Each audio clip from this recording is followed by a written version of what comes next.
ഈ റീൽസ് കണ്ടു കഴിഞ്ഞപ്പോൾ വല്ലാത്തൊരു ഫീൽ ഇട്ടാ. സാമ്പത്തികമായിട്ട് രണ്ട് സാഹചര്യങ്ങളിലൂടെ കടന്നു പോകുന്ന രണ്ട് അച്ഛന്മാർ. പക്ഷെ ഇതിലെടുത്ത് പറയേണ്ട കാര്യം, പാവപ്പെട്ടവനായിട്ട് ജനിക്കുന്നത് ആരുടെയും തെറ്റൊന്നുമല്ല. പക്ഷെ നമ്മൾ മരിക്കുന്ന സമയത്ത് നമ്മളെ കയ്യിലൊന്നുമില്ലെങ്കിൽ അത് നമ്മളെ മാത്രം തെറ്റാട്ടാ. ഈ വീട്ടിൽ നിന്ന് കണ്ടുനോക്കി. അത്യാവശ്യം ആൾക്കാരൊക്കെ വിളിക്കുന്നുണ്ട്, വരൂലേ? ഓക്കെ, അതിന്റെ ഒരുക്കത്തിലാണ് ഇപ്പോ. മഹേഷ് ആ സജി വാ. എന്നാ പിന്നെ ഞാൻ തുടങ്ങട്ടെ. ആ സജി, മറ്റന്നാളെന്റെ മോളുടെ പിറന്നാളാട്ടോ. ഈ പറമ്പല് നല്ല നീറ്റ് ആയിരിക്കണം. അത്യാവശ്യം ആൾക്കാരെല്ലാം വരുന്നതാണ്. പിന്നെ ഇന്നും നാളെയായിട്ട് പണി നിർത്താൽ മതി. പിന്നെ മഹേഷ് സാറേ, ഞാൻ നാളത്തെ ജോലിയും കൂടി ഇന്ന് ചെയ്തു തീർത്തോട്ടെ. കാരണം എനിക്ക് ഇന്നത്തെയും നാളത്തെയും കൂലി ഒരുമിച്ച് കിട്ടാൻ വേണ്ടിയിട്ടാണ്. ഇന്ന് വൈകുന്നേരം ഒരു ആവശ്യം ഉണ്ടായിരുന്നു. ആ അങ്ങനെയാണെങ്കിൽ അങ്ങനെ ചെയ്യാം. പക്ഷെ എല്ലാം വൃത്തിയായിരിക്കണേ.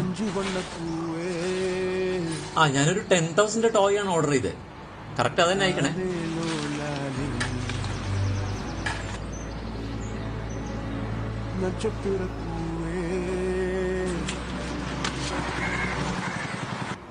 ആ വാ.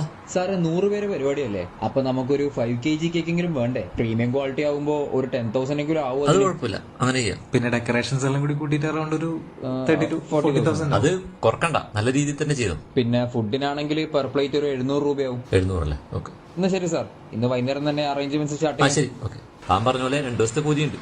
ഓക്കെ. അല്ലടും, എന്താ 2 ദിവസത്തെ പൈസ ഒരുമിച്ച് വേണമെന്നൊക്കെ പറഞ്ഞു. എന്നൊക്കെ അത്യാവശ്യം ഉണ്ടാ? ഇന്നെന്റെ മോള് പിറന്നാളാ. വൈകുന്നേരം പോകുമ്പോൾ കേക്ക് മേടിച്ചിട്ട് പോകണം. അവള് പ്രത്യേകം പറഞ്ഞ് ഏൽപ്പിച്ചിട്ടുണ്ട്, അച്ഛാ വെൽവെറ്റിൽ കേക്ക് തന്നെ വാങ്ങണമെന്ന്. പിന്നെ എന്തെങ്കിലും കളിപ്പാട്ട് വാങ്ങണ്ടേ? എൻ്റെ കയ്യിൽ പൈസ തികയില്ല. ഇപ്പോൾ വർക്കെല്ലാം കുറവല്ലേ, അതുകൊണ്ടാ. ഒന്നും തോന്നില്ല. എന്നാ ശരി.